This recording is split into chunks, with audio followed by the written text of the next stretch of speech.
Mesdames, Messieurs, merci de nous avoir choisis pour vous informer. Voici nos titres. Le président de la République démocratique du Congo, Félix Tshisekedi, a, au cours d'un déjeuner offert par son homologue kenyan Uhuru Kenyatta, pris l'engagement de lutter contre l'esclavage qui persiste jusqu'à ce jour en Afrique.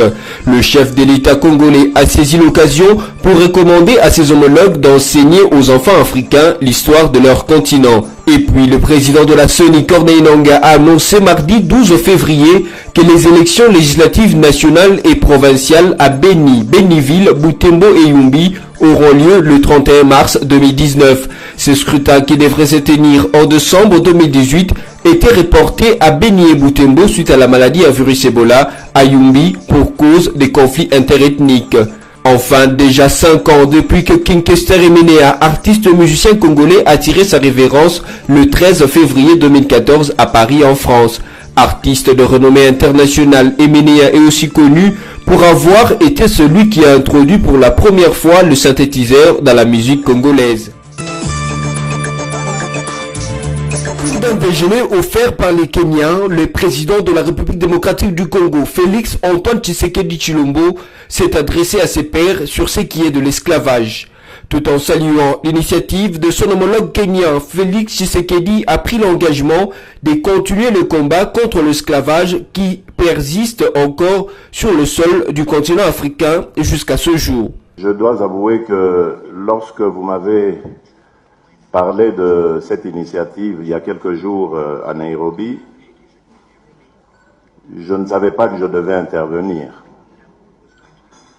Qu'à cela ne tienne, je pense que c'est lorsqu'on est spontané que l'on dit les choses vraies. Ce que m'inspire l'esclavage, j'ai eu l'occasion de l'intérioriser lors de ma visite à l'île de Gorée. Après cette visite qui m'a énormément marqué, j'ai eu deux sentiments. Le premier, c'était un sentiment de révolte. Parce que je ne pouvais pas comprendre que des êtres humains puissent à ce point humilier et maltraiter d'autres êtres humains. Le second sentiment était celui de fierté. Fierté d'être noir, fierté d'être africain. Parce que pendant 6 siècles, notre peuple a été vidé de sa substance. Les meilleurs d'entre nous nous ont été enlevés et ont été emportés pour aller travailler, faire des travaux forcés. Et malgré ces 6 siècles de vidange de notre substance, le peuple noir, le peuple africain est resté debout. Parce qu'il ne faut pas oublier qu'il y a eu encore un siècle de plus d'esclavage, mais qui avait un autre nom, on a appelé la colonisation. C'était aussi une façon d'avilir la race noire, le peuple noir. Et malgré tout cela, nous sommes restés debout.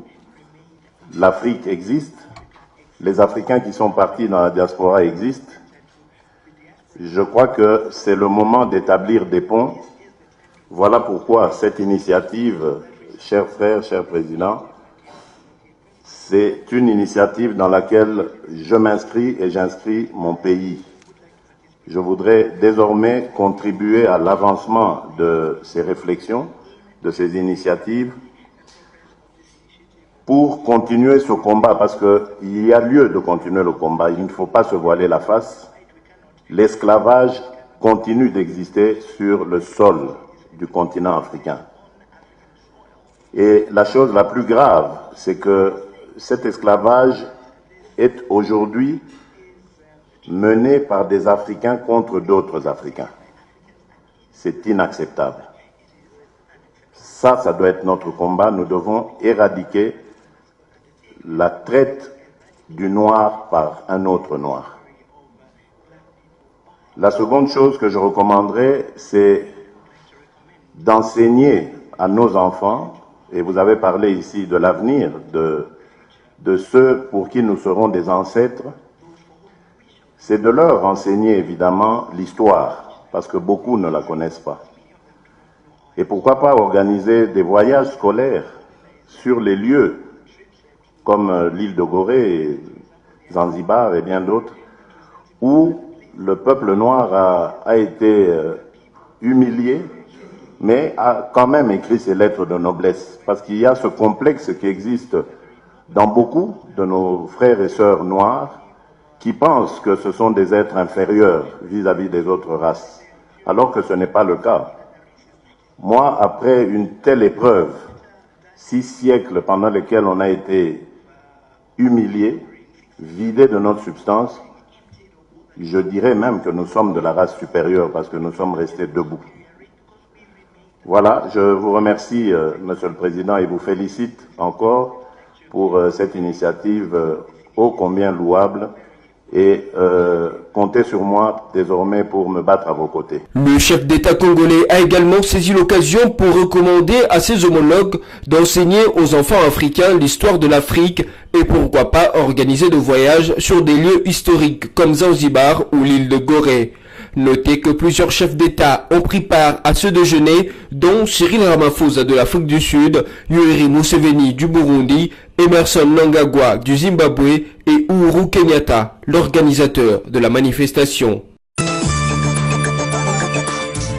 Les députés provinciaux réunis en plénière mardi 12 février 2019 au siège de leur institution à Kinshasa ont procédé à la création d'une commission qui sera chargée de vérifier le dossier de chefs coutumiers qui vont être cooptés à l'Assemblée provinciale de Kinshasa. Après une séance à huis clos de près de 4 heures, les élus de Kinshasa ont entamé vers 14h30 les débats sur le nombre des députés susceptibles de faire partie de cette commission. Pour certains, la composition de cette commission devrait tenir compte de forces politiques en présence. Le parti politique ayant beaucoup de membres de l'Assemblée doivent aussi avoir plusieurs représentants dans la commission. nakosala musala wana tolingi musala wana isalama na transparence ya kobomba eza te toyebi ke soki bato wana bandeko wana bachef coutumier 4 tokopte bango bakoinfluencer configuration actuelle ya Assemblée nationale de sorte que soki baponi bato ya kan moko ekochange pe rapport de force. Nous nous sommes dit au sein de cette Assemblée, nous devons mieux faire. Mieux faire, c'est faire quelque chose de plus que la personne qui vous a précédé. Nous ne voulons pas coopter n'importe qui pour qu'il vienne ici au sein de l'Assemblée adopter n'importe quoi, suivre n'importe qui derrière. Nous voulons coopter un chef coutumier, une personne compétente, respectueuse, qui doit faire un travail pour la ville de Kinshasa. C'est vrai, nous nous disons, ce n'est pas le clivage politique ou la famille politique qui va nous séparer ici, mais au moins, ici, à Kinshasa, nous avons une seule maire. La maire, c'est la ville de Kinshasa. Nous sommes en train de vouloir décider pour le bien de notre population. Pour d'autres, par contre, le peuple n'a pas envoyé de parti politique dans l'Assemblée, mais plutôt des individus. Président de l'Assemblée a 20 000 voix, 2 000 voix. 2 000 voix, on a 74 000 voix. Puisque le président, on me mangane dans zélo, na lingité, na libre. Na libre, puisque bato ba voter nga bato zelangai, na musala nangai, bangonde ba voter ngai. Eza IDPST, eza MLCT, boko masasiko bolobia no, bakingani, bo pesa bango de poste. Rien ne va changer ce qui est retira et sans écouter mon boulot. Après un long moment de tractation, le président du bureau provisoire a suspendu la séance pour 20 minutes afin de permettre aux députés de se concerter et de désigner leurs représentants dans la commission. Au retour de la plénière, la liste proposée par les députés après concertation a été validée. La commission ainsi mise en place a 2 jours à dater du 12 février pour travailler avant de présenter son rapport à la prochaine plénière. Les élections à Beni, Beniville, Butembo et Yumbi auront lieu le 31 mars 2019. Cette annonce est de la Commission électorale nationale indépendante CENI à travers son président Corneille Nangaa. Il a dit mardi 12 février au cours d'un entretien avec les candidats députés nationaux et provinciaux de ces circonscriptions électorales. Une satisfaction pour les candidats députés de ce parti du territoire national qui se sont sentis reconfortés par la nouvelle de la CENI. Par ailleurs, ils ont déploré le fait qu'ils vont devoir battre campagne pour la deuxième fois.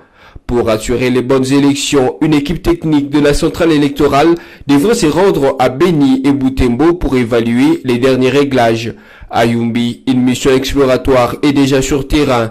Elle vise à évaluer les conditions logistiques et sécuritaires pour une organisation apaisée des élections. Rappelons qu'à Beni et Butembo, les élections du 30 décembre dernier n'ont pas eu lieu suite à la fièvre à virus Ebola, tandis qu'à Yumbi, les conflits interethniques ont été à la base du report de cette élection. Le ministre de l'Enseignement supérieur et universitaire Steve Mbikaï a suspendu mardi 12 février les comités de gestion de l'Université pédagogique nationale, UPN en sigle. Cette décision est prise pour enquêter sur les allégations de mauvaise gestion. Les assistants et chefs des travaux regroupés au sein de l'association des cadres scientifiques ont manifesté pendant 2 jours pour réclamer le départ immédiat du comité de gestion et paiement de la prime interne de transport. Dans ces revendications, les personnels scientifiques accusent aussi le recteur de l'université de l'UPN de nommer certains cadres scientifiques de façon frauduleuse sans que les dossiers ne suivent la procédure normale. Selon les recteurs incriminés, les comités de gestion peuvent partir, mais les plus importants, ce sont l'avenir et l'encadrement des étudiants. Pour ce qui est des primes internes des transports, cela dépend nécessairement de frais académiques.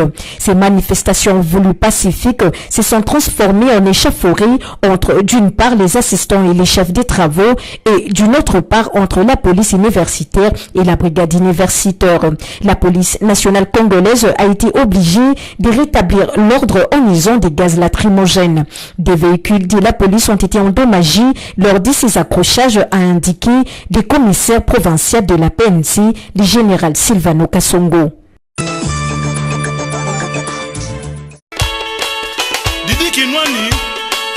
Nayebisaki bango ke nazalaka ya mokolo omoni ndenge natiki bango na prison break basokola matoi mpe bayoka eza nde likambo ya selile kwa.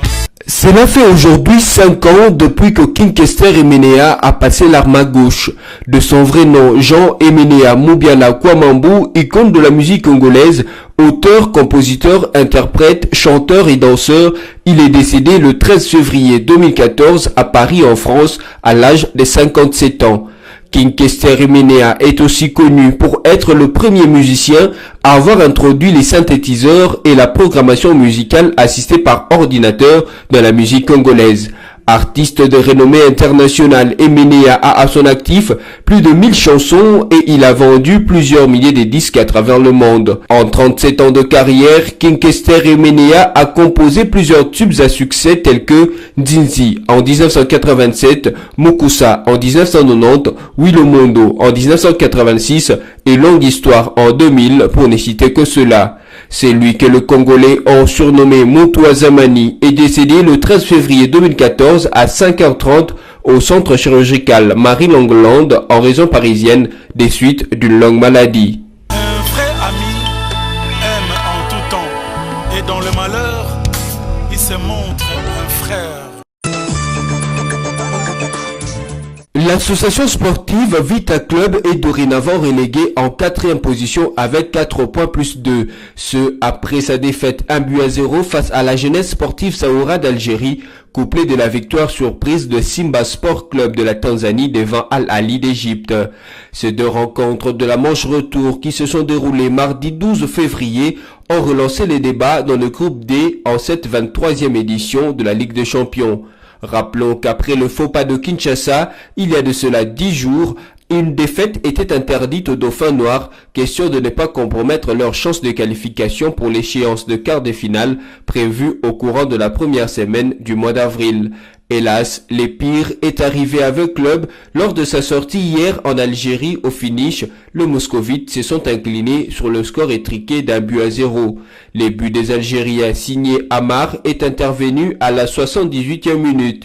Et jusqu'au dernier coup de sifflet, le marquoir du stade algérien de 20 000 places est resté inchangé, cela en dépit de la montée sur le gazon des Jésus Moloko du Capel à la 73e minute et de Ngoudikama Emmanuel à la 90e minute.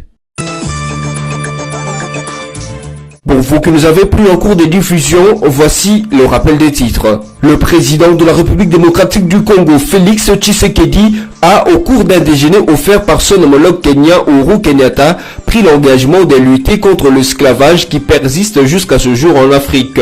Le chef de l'État congolais a saisi l'occasion pour recommander à ses homologues d'enseigner aux enfants africains l'histoire de leur continent. Et puis le président de la CENI, Corneille Nangaa, a annoncé mardi 12 février que les élections législatives nationales et provinciales à Beni, Beniville, Butembo et Yumbi auront lieu le 31 mars 2019. Ces scrutins qui devraient se tenir en décembre 2018 étaient reportés à Beni et Butembo suite à la maladie à virus Ebola à Yumbi pour cause des conflits interethniques. Enfin, déjà 5 ans depuis que King Kester Emenea, artiste musicien congolais, a tiré sa révérence le 13 février 2014 à Paris en France. Artiste de renommée internationale, Emenea est aussi connu pour avoir été celui qui a introduit pour la première fois le synthétiseur dans la musique congolaise. Ainsi prend fin cette session d'information. Merci à vous de nous avoir suivis et restez fidèles à nos programmes.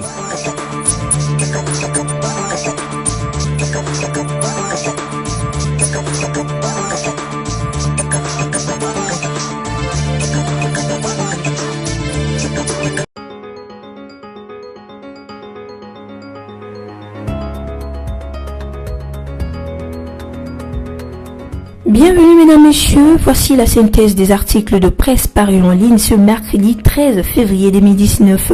Le site officiel du quotidien Forum des As dans son registre diplomatique écrit avec le triomphe de Fathi à Addis Abeba, chez Okitundu, les débats post-électoraux sur la vérité des urnes est définitivement clos. Léonard chez Okitundu postule que le débat post-électoral sur la vérité des urnes en RDC est définitivement clos. Dans une vidéo tweetée sur le compte de son ministère, le vice-premier ministre congolais en charge des affaires étrangères souligne que la désignation de Félix Tshisekedi au poste de deuxième vice-président de l'Union africaine procède de la légitimation par cette organisation continentale de l'actuel pouvoir en RDC, sans décourager les camps de Martin Fayoulou, candidat malheureux à la présidentielle du 30 décembre 2018. Chez Okitundu estime que ce plébiscite de Félix Tshisekedi met définitivement fin au débat post-électoral. Le chef de l'État est actuellement président de la République de plein exercice en RDC, a indiqué Léonard chez Okitundu. Félix Tshisekedi sera président de l'UIA en 2021, conformément à la tradition au sein de l'UIA. Le patron de la diplomatie congolaise note que la désignation de Félix Tshisekedi au poste de deuxième vice-président de l'UIA lui confère de plein droit le statut de président de cette organisation à l'horizon 2021. Félix Tshisekedi sera précédé à la tête de cette organisation continentale en 2020 par le président sud-africain Cyril Ramaphosa, élu premier vice-président de l'UIA au cours du 32e sommet. RDC, l'un des États réellement démocratiques de l'Afrique, le chef de la diplomatie congolaise ajoute que l'alternance pacifique intervenue en République démocratique du Congo vient de marquer l'entrée de ces pays dans le club de pays véritablement démocratiques du continent africain. Après plusieurs jours à l'extérieur du pays, le président congolais Félix Antoine Tshisekedi Tshilombo a regagné la capitale congolaise hier mardi 12 février 2019 à l'aéroport international d'Ndjili. Entre-temps, le site d'actualité.cd titre RDC, la Banque centrale va lancer une carte bancaire en francs congolais. C'est le gouverneur de la Banque centrale du Congo, Deogracias Mutombo, qui a livré lui-même cette information au patron de banques commerciales opérant en RDC. En ce qui concerne la promotion de l'inclusion financière, nous sommes en train de travailler pour moderniser les infrastructures financières qu'on partage, les systèmes de transfert automatisés, les systèmes national de paiement. Actuellement, nous sommes en phase d'implémentation d'une autre suite monétique. Ceux qui connaissent notre bureau secondaire en Zongotolo, ils voient un bâtiment qui a poussé. Nous sommes en train de construire pour la société monétique. Bientôt, nous espérons pour cette année, si pas pour ces premiers semestres, nous allons mettre en circulation notre carte bancaire en francs congolais. Nous pensons que cette innovation pourra révolutionner la pratique et les habitudes fiduciaires de notre population, a déclaré le gouverneur de la la Banque centrale du Congo, Deogracias Mutombo. Enfin, le site de la radio onusienne Okapi.net note Nord Kivu, la police de la MONUSCO forme 400 policiers congolais à Butembo. La composante police de la MONUSCO a débuté lundi 11 février à Butembo au Nord Kivu, une formation de 400 agents de la police nationale congolaise déployés dans cette île. Cette formation qui se déroule dans la salle de la mairie de Butembo va s'étendre sur 6 jours. Elle a pour objectif d'outiller ces policiers en maintien de l'ordre. Elle a pour objectif d'outiller ces policiers en maintien de l'ordre et la sécurisation des activités de la riposte contre la maladie à virus Ebola dans la ville de Butembo, considérée actuellement comme foyer de cette épidémie. Pour la première journée, 100 policiers ont appris les notions de principes humanitaires, du sécurisme et des droits de l'homme. Cette formation initiée par la composante police de la MONUSCO est financée par l'OMS et l'UNICEF. C'est par ici que notre revue de presse prend fin. Merci pour votre attention soutenue.